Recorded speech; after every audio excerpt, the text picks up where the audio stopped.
വളരെ വർഷങ്ങൾ നീണ്ട അതിസാഹസികമായ യാത്രയ്ക്ക് ശേഷം ജേസനും കൂട്ടുകാരും ഇയോൾക്കസിൻ്റെ തീരങ്ങളിലേക്ക് എത്തുകയാണ്. ഇയോൾക്കസിൻ്റെ യഥാർത്ഥ അവകാശിയായ ജേസൺ ആരാലും അപ്രാപ്യമെന്ന് കരുതിയ ഒരു ലക്ഷ്യവും സാധിച്ചിട്ടാണ് എത്തിയിരിക്കുന്നത്. ജേസന്റെ കഥ ശുഭപര്യവസായി ആയിരിക്കുമോ, അതോ ദുരന്തത്തിൻ്റെ കനൽ വഴികളിലൂടെ അവർക്ക് വീണ്ടും മുന്നോട്ട് പോകേണ്ടി വരുമോ? നമുക്ക് കാണാം.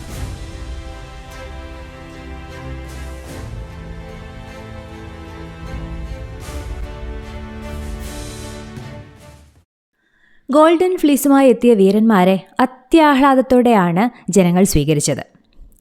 ആർഗോനോട്ടുകളെല്ലാം അവരവരുടെ രാജ്യങ്ങളിലേക്ക് പോയി. ദിവസങ്ങൾ കുറേ കഴിഞ്ഞു. ഇപ്പോഴും പീലിയസ് രാജ്യഭാരം കൈമാറുന്നതിനെപ്പറ്റി ഒന്നും സംസാരിക്കുന്നില്ല. ഒടുവിൽ ജേസൺ പീലിയസിനോട് നേരിട്ട് ചോദിച്ചു, മഹാരാജാവേ, അങ്ങ് പറഞ്ഞതുപോലെ ഗോൾഡൻ ഫ്ലീസുമായിട്ട് തന്നെയാണ് ഞാൻ തിരികെ വന്നത്. ഇനി എന്നാണ് എനിക്ക് രാജ്യാധികാരം കൈമാറുന്നത്? പക്ഷേ ജേസൺ ആഗ്രഹിച്ച മറുപടി ആയിരുന്നില്ല രാജാവിൻ്റേത്. മൂഢ, ഗോൾഡൻ ഫ്ലീസുമായി വന്നാൽ നീ അങ്ങ് രാജാവാകാമെന്ന് കരുതിയോ? ഇതെൻ്റെ രാജ്യമാണ്. ജനങ്ങൾ ഞാൻ പറയുന്നതാണ് ഇവിടെ അനുസരിക്കുക. ജേസൺ അവകാശപ്പെട്ട രാജ്യം ഒരു വിധത്തിലും പീലിയസ് നൽകുകയില്ലെന്ന് മനസ്സിലാക്കിയ മീഡിയ വീണ്ടും തൻ്റെ മന്ത്രവിദ്യയുമായി പ്രിയപ്പെട്ടവനെ സഹായിക്കാനായി ഒരുങ്ങി. പീലിയസ് രാജാവിന് പ്രായമാകുന്നതിൻ്റെയും മരണത്തിനെ പറ്റിയുമുള്ള പേടികൾ മുതലെടുത്ത് ഒരു കുതന്ത്രം മീഡിയ മെനഞ്ഞു. കിളവനായ ഒരു ചെമ്മരിയാടിനെ നുറുക്കി കഷ്ണങ്ങളാക്കി ഒരു മാന്ത്രിക പാനീയത്തിലിട്ട് തിളപ്പിച്ചപ്പോൾ അതിൽ നിന്നും ചെറുപ്പമുള്ളൊരു ആട്ടിൻകുട്ടി പുറത്തു വന്നു. ഇതായിരുന്നു മീഡിയയുടെ മന്ത്രവിദ്യ. പീലിയസും ജനങ്ങളുമെല്ലാം ഇത് കണ്ട് അത്ഭുതപ്പെട്ടു നിന്നുപോയി. ഇതേപോലെ തന്നെ രാജാവിനെയും ചെറുപ്പമാക്കാമെന്ന് രാജകുമാരിമാരെ മീഡിയ പറഞ്ഞു പറ്റിച്ചു. മണ്ടിമാരായ രാജകുമാരിമാർ രാത്രി ആരുമില്ലാത്ത സമയത്ത് രാജാവിൻ്റെ ഉറക്കറയിലെത്തി അദ്ദേഹത്തിനെ കൊന്ന് കഷ്ണങ്ങളാക്കി മീഡിയ പറഞ്ഞ മാന്ത്രിക പാനീയത്തിലിട്ട് കൊടുത്തു. ശേഷം എന്താണ് സംഭവിച്ചിരിക്കുക എന്ന് എല്ലാവർക്കും ഊഹിക്കാമല്ലോ. മീഡിയ സുന്ദരമായി കൈകഴുകി.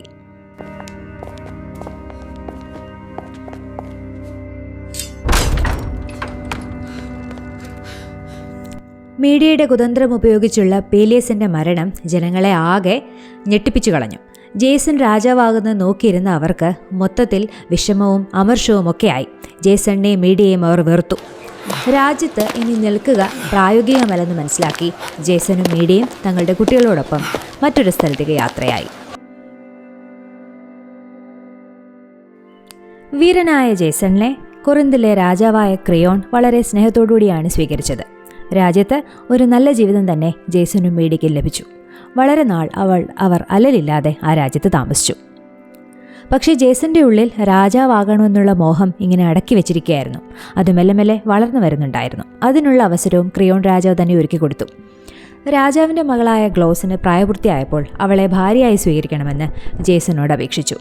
ജേസൺ ഇത് കൊറിന്തിൻ്റെ രാജാവാകാനുള്ള സുവർണ അവസരമായി കണ്ട് സ്വീകരിക്കുകയും ചെയ്തു. മീഡിയയ്ക്ക് ഈ വാർത്ത സഹിക്കാവുന്നതിനും അപ്പുറമായിരുന്നു. ഒരു കാരണവശാലും ജേസന്റെ വിവാഹത്തിന് താൻ സമ്മതിക്കില്ലെന്ന് അവൾ തീർത്തു പറഞ്ഞു. പല കാര്യങ്ങൾ കൊണ്ടും അവളെ കൺവിൻസ് ചെയ്യിക്കാൻ ജേസൺ ആവുന്നത്ര ശ്രമിച്ചു. പക്ഷേ മീഡിയ ഒരു തരത്തിലും തയ്യാറായില്ല. ഈ മനുഷ്യന് വേണ്ടി, ഇയാളോടുള്ള പ്രണയനിമിത്തം താൻ എത്ര ക്രൂരമായ കൊലപാതകങ്ങളാണ് നടത്തിവെച്ചത്. സ്വന്തം രാജ്യത്തെയും സഹോദരനെയും പിതാവിനെയും പോലും ഉപേക്ഷിച്ചിട്ടാണ് ഇയാളുടെ ഒപ്പം ഇറങ്ങി വന്നത്.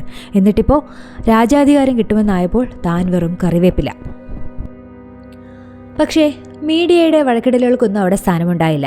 ജേസന്റെയും ഗ്ലോസിൻ്റെയും വിവാഹം നിശ്ചയിക്കപ്പെട്ടു. സന്തോഷം നടിച്ച് ഗ്ലോസിനുള്ള വിവാഹ വസ്ത്രം മീഡിയയാണ് കൊടുത്തുവിട്ടത്. പക്ഷേ അതൊരു മന്ത്രവാദിനിയുടെ സമ്മാനമായിരുന്നു എന്ന് ഓർക്കണം. സന്തോഷത്തോടുകൂടി വിവാഹ വസ്ത്രം ധരിച്ച ഗ്ലോസിൻ്റെ മേത്തേക്ക് ആ വസ്ത്രത്തിൽ നിന്നും തീ ആളിപ്പടർന്നു. മന്ത്രവിദ്യ മൂലം മീഡിയ അതങ്ങനെ ആക്കിയതായിരുന്നു.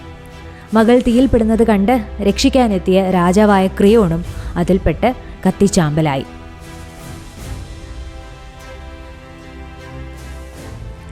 രാജകുമാരിയുടെ വിവാഹം ആഘോഷിക്കാനിരുന്ന രാജ്യം ദുരന്തം കണ്ട് വെറുങ്ങലിച്ച് നിന്നുപോയി. എന്നാൽ ഇതുകൊണ്ട് തീർന്നോ മീഡിയയുടെ ദേഷ്യം? ഇല്ല. ജേസനോടുള്ള പ്രതികാരം പൂർത്തിയാക്കുന്നതിനായി അവൾ തങ്ങൾക്കുണ്ടായ കുട്ടികളെയും കൂടി കൊന്നുകളഞ്ഞു. രാജകൊട്ടാരത്തിലെ അവസ്ഥയറിഞ്ഞ് മീഡിയ അടുത്തേക്ക് ഓടിയെത്തിയ ജേസൺ കണ്ടത് മരിച്ച് വിറങ്ങലിച്ച് കിടക്കുന്ന തൻ്റെ കുട്ടികളെയാണ്. തകർന്നുപോയി പാവം. മുൻപ് തന്നെ ഒരുക്കി നിർത്തിയിരുന്ന ഒരു ഡ്രാഗണിൻ്റെ പുറത്തേറി ജേസന്റെ കൺമുൻപിലൂടെ മീഡിയ ആകാശത്തേക്ക് പറന്നു. സൂര്യദേവനായ ഹീലിയോ സമ്മാനിച്ചതായിരുന്നു ആ ഡ്രാഗണിനെ. ജേസൺ എല്ലാം നഷ്ടപ്പെട്ടവനായി അവളുടെ പറക്കൽ നോക്കി വിറങ്ങലിച്ച് നിന്നു. കൊറിന്തിൽ നിന്നും നേരെ മീഡിയ എത്തിയത് ഏഥൻസിലേക്കാണ്. ഏഥൻസിലെ രാജാവായ ഏജിയസുമായി മുൻപേ പറഞ്ഞുറപ്പിച്ച പ്രകാരമായിരുന്നു അവളുടെ രക്ഷപ്പെടൽ. അവിടെ എത്തി ഏജിയസിൻ്റെ ഭാര്യയായി മാറി മീഡിയ. ഈ ഏജിയസിനെ ഓർമ്മയുണ്ടോ? വീരനായ തീസിയസിൻ്റെ പിതാവാണ് അദ്ദേഹം. തീസിയസിനെ നഷ്ടപ്പെട്ടു പോയതിനു ശേഷം വളരെ നാൾ കുട്ടികളില്ലാതിരുന്ന രാജാവിന് മീഡിയയിൽ ഒരു കുട്ടിയുണ്ടായി, മിഡസ്. തൻ്റെ മകനിലേക്ക് രാജ്യഭരണം വന്നു ചേരുമെന്ന് മീഡിയ പ്രതീക്ഷിച്ചിരുന്ന സമയത്താണ് തീസിയസിൻ്റെ ആഗമനം. തീസിയസ് രാജാവിൻ്റെ മകനാണെന്ന് അവൾക്ക് ആദ്യമേ മനസ്സിലാക്കി. തീസിയസിനെ ഇല്ലാതാക്കാനുള്ള മാർഗങ്ങളും ആലോചിച്ചു തുടങ്ങി. രാജകൊട്ടാരത്തിലെ ആഘോഷത്തിനിടയിൽ വീഞ്ഞിൽ വിഷം കലക്കി തീസിയസിനെ കൊല്ലാനായി മീഡിയ ശ്രമിക്കാൻ തുടങ്ങിയപ്പോഴാണ് ഏജിയസ് രാജാവ് വാള് കണ്ട് തൻ്റെ മകനെ തിരിച്ചറിഞ്ഞത്. അതോടുകൂടി മീഡിയയുടെ പദ്ധതികളെല്ലാം പാളി. അവൾ ഏഥൻസിൽ നിന്നും പുറത്താക്കപ്പെട്ടു. മീഡിയ മകനുമായി അവിടെ നിന്നും ഏഷ്യയിലെത്തിയെന്നും അവിടെ ഒരു പ്രദേശത്തെ രാജാവായ മീഡസ് വളർന്നുവെന്നും അങ്ങനെ ഒരു കഥ കേൾക്കാറുണ്ട് ഹെറോഡോട്ടസ് പറഞ്ഞിട്ട്. എന്തായാലും കോൾച്ചിസിലെ രാജകുമാരിയിൽ നിന്നും ആരും വെറുക്കുന്ന ഒരു സ്ത്രീയായി മീഡിയ മാറിയ കഥ നമ്മളെല്ലാം സങ്കടപ്പെടുത്തുന്നുണ്ടല്ലേ.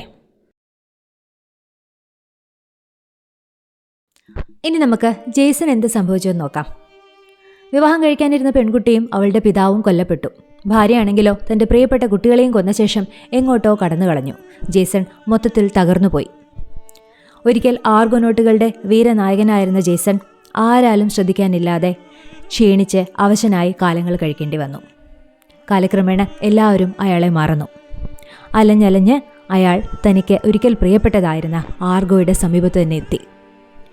അതിനടുത്ത് തന്നെ ഇരുന്ന് മരിക്കാനായിരുന്നു ജെയ്സന്റെ വിധി.